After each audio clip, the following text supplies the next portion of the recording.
Okay, we're live. Hi, it's Elliot Fishman, and welcome to Facebook Live. And great to have everybody here. Today's February 14th, so it's Valentine's Day. Happy Valentine's Day. And it was just by accident that I actually picked the topic of cardiac, because when Rachel was asking me for a title for today's talk, I couldn't think of anything for that moment. And I said, all right, let's do cardiac. And the next thing you know, it ended up being Valentine's Day. Incredible coincidence. Anyway, just a couple announcements. One is leaving tomorrow for my course in Orlando. There's still time to register. It's a terrific meeting. Great location. I know the weather in Florida is in the 80s, so you'll be complaining it's too hot, but great speakers: Alec Megabo, Charlie White, Jill Jacobs, Karen Horton, Stefan Zimmerman, and myself. And it should be a great meeting. And if you can't make that meeting, here's another awesome meeting, May 5 to 8. In Sheridan, Music City, in Nashville. We'll be partying down with Taylor Swift and all those people. And great speakers again: Brooke Jeffrey, Ella Casaruni, Ron Zagoria. Who could be better than from Hopkins, Here, Trail, Horton, Fritz, and myself? So we'd like to see you there. Just a couple things about cardiac imaging. It's interesting that cardiac imaging, going back a decade, there was tremendous fighting between radiology and cardiology who would run it. And it ended up, radiology took a good share of it. In many places, radiology does all of it. Some places they share it, and some places it works well, and some places it doesn't. But I think what you really is interesting is that not that many radiologists are interested in cardiac CT.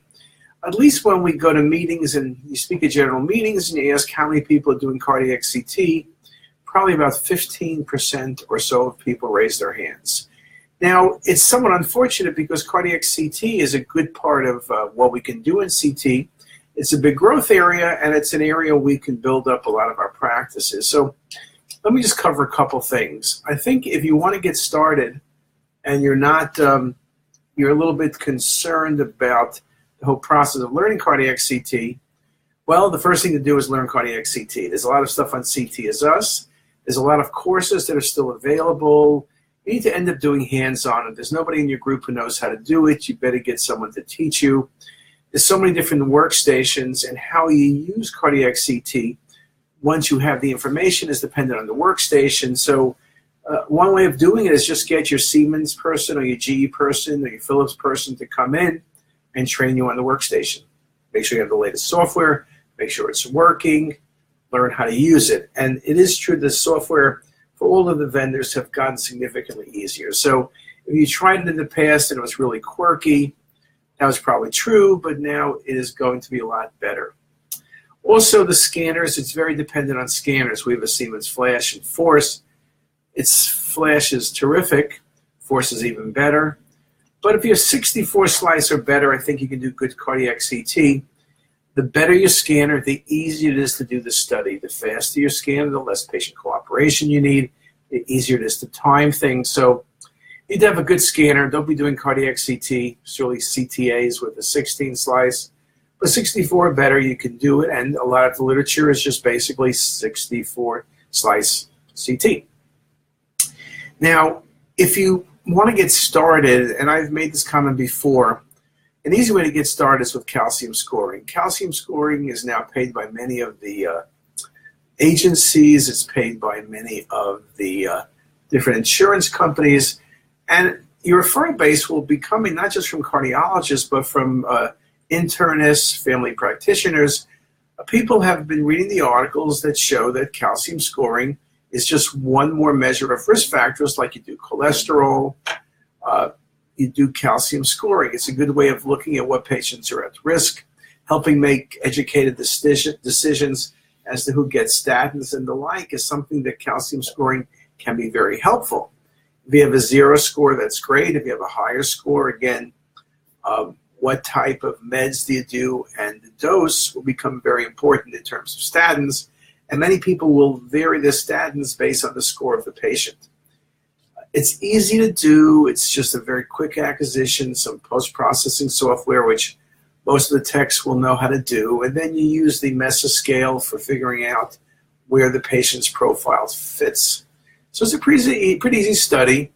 It's not very profitable. We charge like $75 just to do it as a service, but you can charge more, and some of the insurance companies do pay more. So that would be something that's worthwhile and surely easy enough to get started, and at least you're back in business.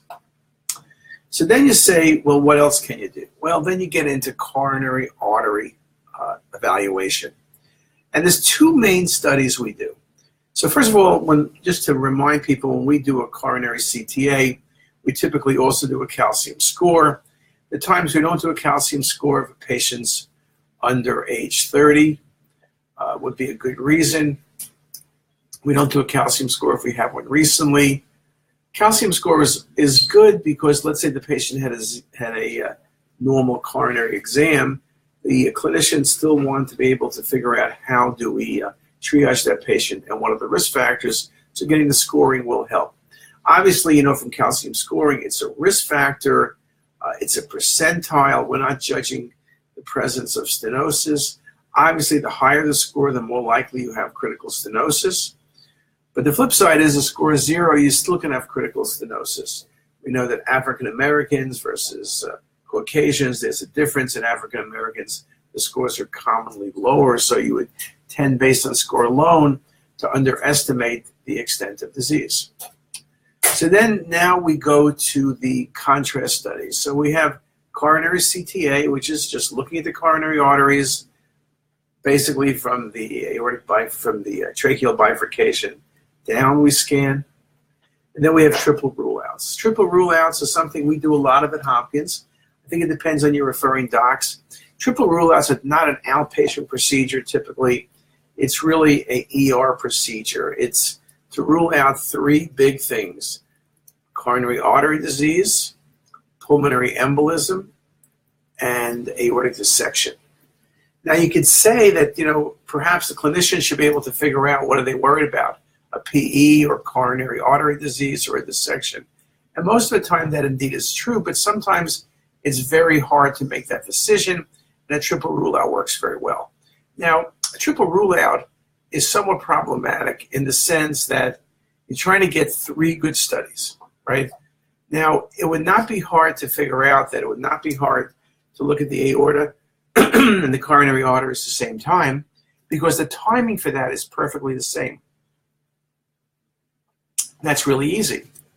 But we know that if you want to look at the pulmonary arteries, typically a good scan of the pulmonary arteries is about 10 to 12 seconds earlier than a good scan of the aorta. Remember, you want to go through the pulmonary arteries, then you go through the lungs, then the contrast comes back around. So really the challenge is, how do you do that? How do you have a good study where it's not too early and you can't see the coronaries or the aorta, or it's not too late where you can see the coronaries, the aorta, but the pulmonary arteries are kind of woozy.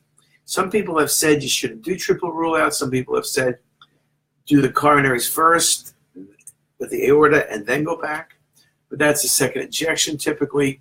It's also more radiation, so it's something we prefer not to do. I think if you're very careful, sometimes you need to give a little bit more contrast. You need to time it where you're a little bit late at the PE study, but just right at the beginning of where the aortic and coronary study is perfect. So everything is filled. It may not be the best study ever of the pulmonary arteries in the sense that the only time for pulmonary arteries you can have none of the aorta filled if you were really good. But here you want to fill everything. So it's more of a challenge, but it's doable. Also in terms of patient motion, patient cooperation, you need more, right? Because remember, with a coronary alone, you might get 2/3 of the chest. So you're down those coronaries fast. When you're doing the triple rule-out, you're doing it from the apex down. So that also is a challenge. But it's, again, a challenge I think that with a little experience you could figure out. We've published some articles about that. There's some other good articles. And again, it's a timing issue. You need to be very careful, again, that you don't end up with 3 bad studies. But the literature shows that if you're careful, you can get a quality study that answers all 3 questions. Now, it's interesting with triple rule-outs. Many of us kind of joke at times that triple rule-outs mean that all things will be ruled out because patients we do a triple rule out, it's exceedingly rare to see pulmonary emboli. It's exceedingly rare to see aortic dissections, and it's rare to see coronary artery disease. It's as if the clinicians aren't sure, it's really nothing. And there's been some articles saying that, but again, we do see all three things when we do triple rule out. So it is something that's an important process. And of course, you do a triple rule out. The fourth thing you rule out is pulmonary pathology, because now you have the entire chest. So you're looking for infiltrates, pneumonia, all things that could be causing the patient's symptoms. Now, let's say we're doing the coronary arteries alone. So what's the key thing? You really want to time everything that the aorta is brightest, and if you scan fast, you then get the coronary arteries perfectly. Again, motion's important. A lower heart rate is better. If you don't have a lower heart rate, if the heart rate's in the 90s, it's good that some of the scanners, like some of the dual source scanners, can make up for that. But reality is you'd like to be in the 60-ish to 70 heart rate range. Beta blockers work very well in that regard. Beta blockers also will make the heart rate fairly constant, which also becomes very important. One thing we're always concerned about is the patient with a lower heart rate. I think at the table they get very upset or a little stressed out, and their heart rate pops up, particularly after they feel the warmth of the contrast. It's very important for the technologists to be really skilled at doing coronary CTA. We make sure that all of our techs get certification. It's very important also to speak to the patient. Remember, if the patient says they feel warm and start talking or moving, that can ruin the entire study, which takes just a few seconds. So you want to make certain that you have a good communication with the patient, they know what to expect, and there's no surprises. I think that becomes a very important point. When you do the coronaries, it's important to make sure you scan the full field of view. You try to, basically from the tracheal bifurcation down through the base of the heart. You want to make certain that you acquire the data correctly. You want to make certain that you then process the data. An important thing is, depending, and I don't have time to go into this now, depending on the patient's heart rate and your experience, how much of the heart cycle do you actually scan? Remember, we used to scan the entire heart cycle between 0 and 90%. That's really good for getting the best phase, but the reality is that gives you a higher dose. And so what you're trying to do is target in, and that takes a little bit of experience, but you can. Now, in terms of protocols, one thing is injection rate. That becomes very critical. You're not going to do cardiac well with a 3 cc injection rate. You need to be at least 5 cc's, perhaps 6 is better. You want to get the contrast in there very quickly, kind of that first pass phenomena, and just get everything when it's very bright. If you don't have a good injection, it's hard to do coronary CT because you have a tiny vessel and you can't get it bright enough. You need an 18 gauge needle. You can't use a 20. Now, exception is we use the Nexiva catheters, which Becton Dickinson catheters, which are the ones with the multiple side holes, and those are terrific for coronaries. It allows you to put a 20 gauge in and still inject 6 or 7 cc's. And in fact, those are over 10 cc's you're able to inject there. But at 6 cc's or 5 cc's is a very nice number for me. It's easy to time things around one number, and it's very easy to get your handle around those numbers. So you need to be very careful with the injection. In terms of contrast volumes, you're talking 60 to 70 cc's. It's not 100. Some people do use more, as I mentioned previously. We're doing triple rule out. Particularly, you need more so you don't make a mistake of being too late and there's not enough contrast and it washes out and you have a bad study. So that becomes very important. I think the process is not that difficult. I think you now have the data. You set it to the workstation. Depending on your workflow, many places, the technologists can make some of the curve planar reconstruction so you have a good look at the individual coronary arteries. You can do different axis planes. You can go in interactively and work with the data set. Again, it's important you know how to use the workstation. If you can't use the workstation, you are going to have a problem. And again, you got to learn how to use your workstation, make sure it's up to date. And again, a good workstation will make your life very easy. And as I mentioned, the new workstations are, regardless of whose you have, it tends to work very well. And all of them have some sort of cardiac package. In terms of triggering and targeting, if you use a preset value, usually we use it in the aorta, maybe 210. That works really nicely. So again, there's a number of things you can do. Some people trigger it based on density. Some people trigger it based on visual triggering. Timing probably works the least well because there's so much individual variability. If you pick an arbitrary 20 seconds or 18 or 15, it's problematic. So we tend not to do that unless you really know the patient very well. So that's just some of the basic stuff of cardiac CT. I think if you look on our website, we have an infinite number of images and interesting cases. We have a number of different lectures on CTisus on cardiac CT. We have a lot of cases for you to look at and a lot of experience to share with you. So with that, I wish you a great week. Have a great time, and we'll see you next time. And hopefully I'll see you in Florida, or else. Bye-bye.